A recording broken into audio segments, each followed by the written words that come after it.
Well, thank you very much, Secretary Esper. Today, our nation honors and mourns the nearly 3,000 lives that were stolen from us on September 11th, 2001. On these grounds, 184 people were murdered when al-Qaeda terrorists overtook American Airlines Flight 77 and crashed it into the Pentagon. For every American who lived through that day, the September 11th attack is seared into our soul. It was a day filled with shock, horror, sorrow, and righteous fury. I vividly remember when I first heard the news. I was sitting at home watching a major business television show. Early that morning, Jack Welch, the legendary head of General Electric, was about to be interviewed when all of a sudden they cut away. At first, there were different reports. It was a boiler fire, but I knew that boilers aren't at the top of a building. It was a kitchen explosion in Windows on the World. Nobody really knew what happened. There was great confusion. I was looking out of a window from a building in Midtown Manhattan, directly at the World Trade Center, when I saw a second plane at a tremendous speed go into the second tower. It was then that I realized the world was going to change. I was no longer going to be, and it could never, ever be, that innocent place that I thought it was. Soon after, I went down to Ground Zero with men who worked for me to try to help in any little way that we could. We were not alone. So many others were scattered around, trying to do the same. They were all trying to help. But for the families who join us, this is your anniversary of personal and permanent loss. It's the day that has replayed in your memory 1,000 times over. The last kiss, the last phone call, the last time hearing those precious words, "I love you." Then the attack, the anguish of knowing your family member had boarded one of these flights or was working in the World Trade Center or serving right here at the Pentagon. You waited, you prayed, you answered that most dreaded call, and your life changed forever. To each of you, the First Lady and I are united with you in grief. We come here in the knowledge that we cannot erase the pain or reverse the evil of that dark and wretched day. But we offer you all that we have, our unwavering loyalty, our undying devotion, and our eternal pledge that your loved ones will never, ever be forgotten. 18 years ago, the terrorists struck this citadel of power and American strength. But the enemy soon learned that they could not weaken the spirit of our people. In times of distress, the heart of the American patriot only grows stronger and more determined. Even in the midst of the attack, the world witnessed the awesome power of American defiance. 40 passengers and crew on Flight 93 rose up, fought back, and thwarted the enemy's wicked plans. In their final moments, these American heroes thunderously declared that we alone decide our fate. We saw American perseverance in the valiant New York firefighters, police officers, first responders, military, and everyday citizens who raced into the crashing towers to rescue innocent people. One such American was retired Army Colonel Rick Rescorla, who gave his life on 9/11. Rick earned the Silver Star and the Purple Heart for his service in Vietnam. He later became the Vice President for Security at Morgan Stanley in the World Trade Center. On the day of the attack, Rick died while leading countless others to safety. His selfless actions saved approximately 2,700 lives.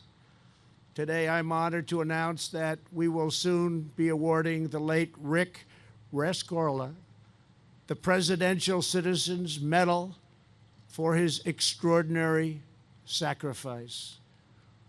Though Rick has left this earth, we will ensure that the memory of his deeds will never, ever be forgotten. His memory will forever endure. Thank you. Thank you, Rick. Thank you, Rick. Thank you, Rick. Here on the western side of the Pentagon, we saw brave men and women rush into the fire and race into the scorching flames to rescue their colleagues. When evil seeks to do us harm, the incredible men and women of the United States military answer with unyielding valor and unstoppable resolve. Navy Admiral David Thomas crawled through live wires and helped lift a wall of debris to save the life of a colleague. As Admiral Thomas remembers, "It was the worst day of my life, but the heroism and selfless disregard I saw that horrible morning is forever burned in my heart." Admiral Thomas, America salutes you and every patriot who defied evil that day. Thank you very much, Admiral. Thank you. Thank you very much. Thank you very much. Army Ranger Chris Brayman repeatedly went back inside the burning building, rescuing one injured person after another. Before he entered, he said a prayer and asked God to give him strength, and then he dove into the suffocating smoke and fumes and flames. At the same time, Sheila Moody had just prayed that someone would find her. Then she heard Chris's voice. As Sheila says, God sent Chris as her guardian angel. To Sheila and Chris, America is strengthened by your goodness and your grace and your bravery. Thank you very much. Thank you. Thank you very much. To fulfill our unbreakable promise to every survivor and family of 9/11, earlier this year, we fully reauthorized the Victims' Compensation Fund to the tune of billions and billions of dollars. Since September 11th, nearly 6 million young men and women have joined the United States Armed Forces. They have crossed seas, climbed mountains, trekked through deserts, and rushed into enemy compounds to face down the threat of radical Islamic terrorism. Nearly 7,000 service members have laid down their lives to protect our home, our flag, and our American way of life. American freedom survives only because there are patriots willing to sacrifice everything in its defense. No tribute is sufficient to convey the infinite depth of our nation's gratitude. On this solemn day of remembrance, our thoughts also turn to the 200,000 valiant soldiers, sailors, airmen, Coast Guardsmen, and Marines who are now, at this very moment, stationed overseas. We do not seek conflict, but if anyone dares to strike our land, we will respond with the full measure of American power and the iron will of the American spirit, and that spirit is unbreakable. We had peace talks scheduled a few days ago. I called them off when I learned that they had killed a great American soldier from Puerto Rico and 11 other innocent people. They thought they would use this attack to show strength, but actually what they showed is unrelenting weakness. The last 4 days, we have hit our enemy harder than they have ever been hit before, and that will continue.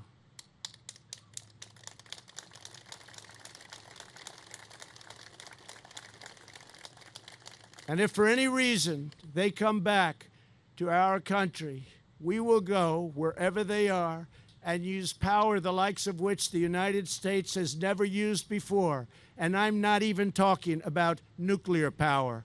They will never have seen anything like what will happen to them. No enemy on earth can match the overwhelming strength, skill, and might of the American armed forces. And we have rebuilt and strengthened in the last 2.5 years, spending $700 billion, $716 billion, and now just approved $738 billion, more money by far than ever spent on our armed forces. You are the fearless sentinels who stand watch over all that we cherish and everything we hold sacred, priceless, and dear. This morning, we also give thanks to the dedicated men and women at the Department of Homeland Security.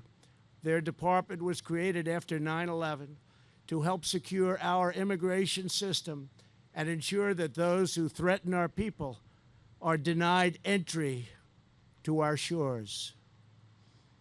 We're indebted to every law enforcement official, state, local, and federal, who devotes their life to keeping America safe. As we gather at this moment and at this incredible memorial, we are reminded that there is no greater testament to our fallen heroes than the presence of their families who knew and loved them so much. Among the family members here today is Stephanie Dunn. Her husband, Navy Commander Patrick Dunn, was one of the patriots who gave his life right here 18 years ago. Before he left that morning, Patrick gave Stephanie a big, beautiful kiss. Then, for the first time, he leaned down and kissed her pregnant stomach. Stephanie was just 2 months along with their first child. Earlier this year, their daughter, Allie, celebrated her 17th birthday. Allie grew up into a strong, truly remarkable young woman. She mentors the children of our nation's wounded warriors. And recently, I was honored to give Allie the President's Volunteer Service Award for her hundreds of hours of community service. We are blessed to have Allie here with us at today's ceremony. Thank you, Allie. Thank you. Thank you, Kelly. And Allie, I know your dad is watching over you. He's right up there. He's watching from heaven, looking down right now with love and pride. He is so proud of you. Thank you very much. Incredible.